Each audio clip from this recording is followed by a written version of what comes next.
Desa Saleh Agung menjadi desa yang paling banyak terpapar COVID-19 di daerah perairan Banyuasin. Setidaknya hingga kini sudah 3 warganya terinfeksi, 1 diantaranya meninggal dunia.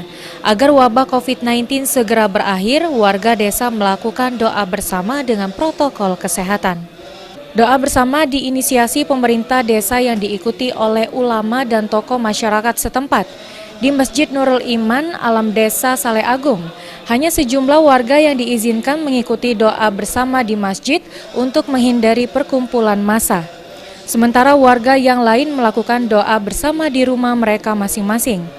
Selain melakukan doa bersama di malam hari, di siang harinya petugas melakukan penyemprotan cairan disinfektan ke seluruh desa, di rumah-rumah warga, tempat umum hingga jalan utama desa, tidak luput dari penyemprotan cairan disinfektan.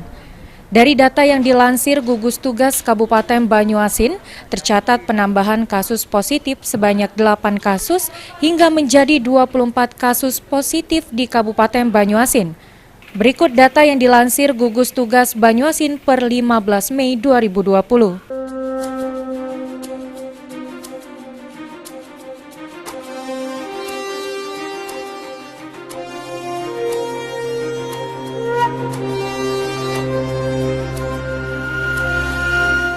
Sulaiman, PAL TV.